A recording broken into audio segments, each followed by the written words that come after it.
Hello বন্ধুরা, মৈনাক চলে এলাম নতুন একটা ভিডিওতে।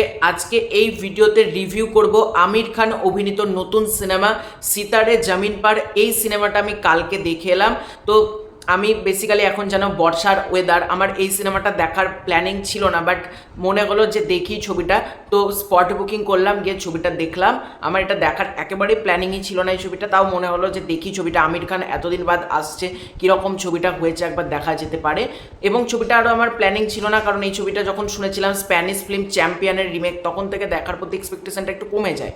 তো যাই হোক, ছবিটা দেখলাম। তো কেমন লাগলো, ছবিটার ভালো দিক খারাপ দিক নিয়ে আলোচনা করবো আজকের এই ভিডিওতে। তো সবার ফার্স্টে বলি, স্প্যানিশ ফিল্ম চ্যাম্পিয়ন্সের রিমেক হচ্ছে এই ছবিটা, কিন্তু আমি চ্যাম্পিয়ন্স ছবিটা কিন্তু দেখিনি, ঠিক আছে। আমি পরে দেখার প্ল্যানিং ছিল, বাট আমি ছবিটা দেখিনি। আমি ডাইরেক্ট এই ছবিটাই দেখলাম, কারণ যাতে আমার একটা ফ্রেশনেস ব্যাপারটা আসে। তো ছবিটা কি আমার আশা পূরণ করতে পারলো কি পারলো না? যদি এক লাইনে ছবিটার রিভিউ করতে হয়, ছবিটা এক কথায় বেশ বেশ বেশ ভালো একটা ছবি হয়েছে। মানে তোমরা যারা স্প্যানিশ ফিল্মটা দেখোনি, তাদের কাছে এটা তো একটা মাস্টারপিস হতে পারে, এবং যারা দেখেছো স্প্যানিশ ফিল্মটা তাদেরও কিন্তু একটা গুড ওয়াচ হতে পারে।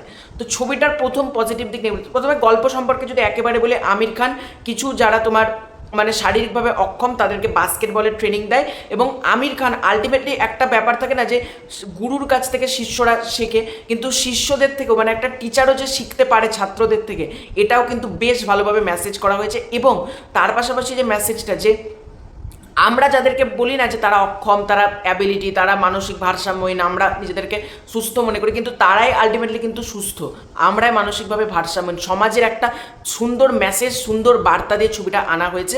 ছবির পজিটিভ দিক প্রথমে যদি বলি, আমির খানের পারফরমেন্স। বস, আমির খান যা পারফর্ম করেছে, মানে কোথাও গিয়ে তোমার 3 ইডিয়টস, পিকে, এই সময়টা কথা মনে পড়ে যাবে। মানে আমির খানের যেরকম পারফরমেন্স, আমির খান বেশ ভালো কাজ করেছে। কমেডির জায়গায় হোক, সেটা ইমোশনাল জায়গায় হোক, প্রতিটা জায়গায় আমির খান নিজের বেস্টটা দিয়ে পারফর্ম করেছে বলা যেতে পারে। এখানে সাপোর্টিং কাস্ট, যারা যারা সাপোর্টিং কাস্ট রয়েছে, বিশেষত রাজুদার মতন যিনি রয়েছেন, ওনার কাজটা কিন্তু বেশ ভালো। আমার দেখতে দেখতে বারো আছে রাজুদা এখানে কি করে চলে এলো, মানে কোথাও গিয়ে রাজুদার সাথে কানেক্ট হয়ে যাচ্ছিলো এটা। তো রাজুদারও পারফরমেন্স কিন্তু কোথাও গিয়ে বেশ ভালো বলা যেতে পারে। প্রতিটা ক্যারেক্টারের পারফরমেন্স, এবং মেটাফরিক্যালি কিছু ডায়লগস ব্যবহার করা হয়েছে, যে ডায়লগসগুলো তোমার হেভি লাগবে।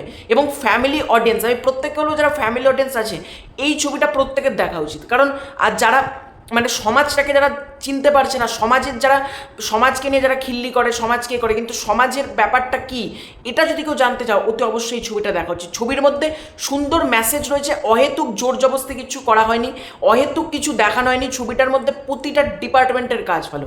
এখানে ছবির ব্যাকগ্রাউন্ড মিউজিক, প্রতিটা ফ্রেম টু ফ্রেম তোমাকে ব্যাকগ্রাউন্ড মিউজিক হোল্ড করবে ছবিটা কিন্তু 2 ঘন্টা 39 মিনিট, কিন্তু ছবিটার ম্যাক্সিমাম টাইম কিন্তু তোমাকে বোর করবে না।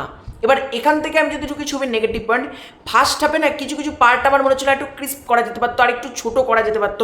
কারণ 2 ঘন্টা 39 মিনিটের জায়গায় 2 ঘন্টা 30 মিনিট, 2 ঘন্টা 25 মিনিট হলে আমার মনে হয় ছবিটা বেটার ছিল। আর এখানে যে ক্লাইম্যাক্সটা ডিজাইন করা হয়েছে, ক্লাইম্যাক্স ডিজাইনটা কিন্তু বেশ ভালো, কিন্তু ক্লাইম্যাক্সটা কিন্তু আরও বেটার কিছু আমি এক্সপেক্ট করেছিলাম, যেটা কিন্তু ছবির মধ্যে একেবারে আমি পাইনি। এটা একটা নেগেটিভ পয়েন্ট লেগেছে। ওভারঅল যদি ছবিটার কথা বলতে হয়, তোমরা সিতারে জামিন পার দেখতে পারো, এবং যারা তারে জামিন পার যাদের পছন্দের ছবি, তারা কিন্তু অতি অবশ্যই এই ছবিটা দেখো। এবং তারে জামিন পারেরই কোথাও গিয়ে বলা যেতে পারে স্পিরিচুয়াল সিকুয়েল এটা। তারে জামিন পার থেকে তোমরা যেমন একটা নস্টালজিক ব্যাপারটা পাবে, ঠিক এটার মধ্যেও কিন্তু বেশ কিছু নস্টালজিক মোমেন্ট তোমরা কিন্তু পাবে, তোমাদের ভালো লাগবে। তো এটাই ছিল আমার রিভিউ সিতারে জামিন পার। তোমরা কারা কারা সিতারে জামিন পার দেখেছো কমেন্ট করে জানিও। খুব শীঘ্রই আছে নতুন কোনো ভিডিও, ততক্ষণ ছিল বাই বাই।